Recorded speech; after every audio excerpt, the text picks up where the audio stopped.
Hello guys, ମୁଁ ଗାଁରେ ଅଛି ଏବେ।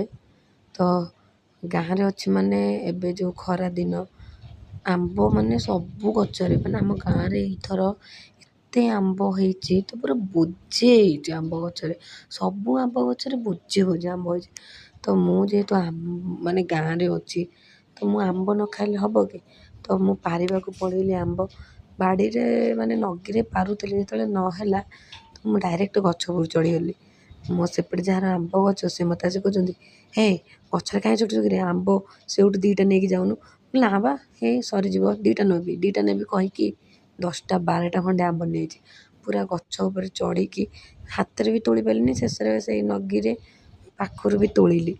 ତାପରେ ତୋଳି ସାରିକି ପଳେଇ ଆସିଲି। ରୁଦ୍ର କହୁଛି, ଦେଇ ଜଲ୍ଦି ପଳେଇଆ ତଳୁ, ଜଲ୍ଦି ପଳେଇଆ, କକା ଆସିଲେ ବୋଲି କହିକି ମୁଁ ସେ ଆମ୍ବ ଗଛରୁ ଆମ୍ବ ତୋଳି ଆଣିକି ପଳେଇ ଆସିଲି। ତାପରେ ମୁଁ ପଳେଇଥିଲି ଡିଲରକୁ, ଆମର ରାସନ ଦେଉଥିଲା।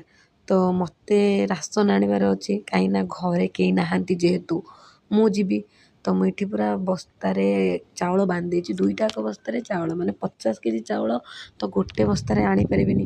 ଆଉ ପୁଣି ମୋ ରୁଦ୍ର ବି ମୋ ସହିତ ଯାଇଛି। ତ ସେଇଟାକୁ ବାନ୍ଧି ବୁନ୍ଧିକି ପଳେଇ ଆସିଲି ଘର ପାଖକୁ।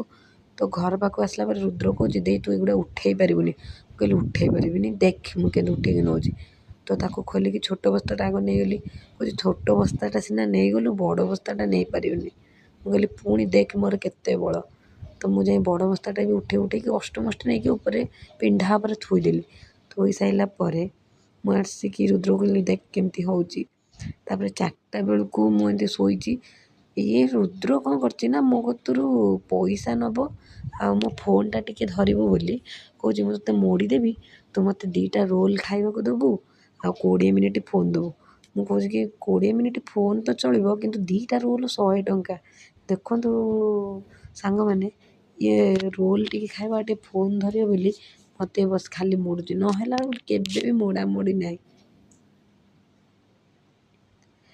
ତାପରେ ମୁଁ କହିଲି, ଯଦି ବି ଫୋନ୍ ନେବୁ କି ରୋଲ୍ ଖାଇବୁ ତ ଚାଲ ମୋ ସହିତ, କାହିଁକିନା ଗାଡ଼ି ଖରାପ ହେଇଯାଇଥିଲା। ତ ମୁଁ ଗାଡ଼ି ନେଇକି ଗ୍ୟାରେଜ୍ ପଳେଇଥିଲି। ରୁଦ୍ର ଏଇଠି ବସିକି କହୁଛି, ତୁ ତ ମୋତେ ଟିକେ ଫୋନ୍ ଦେବୁ ବୋଲି ମୋତେ ଆଣିକି ଏଇଠି 3 ଘଣ୍ଟା ବସେଇଲୁ। ତ 3 ଘଣ୍ଟା ଷ୍ଟ୍ରଗଲ୍ ପରେ ଆମ ଗାଡ଼ି ବି ସଜଡ଼ା ହେଇଗଲା। ତ ମୁଁ ବସିକି ଏଇଠି ମୋର ଟିକେ ଗୋଡ଼ ଦେଖେଇ ଦେଉଛି।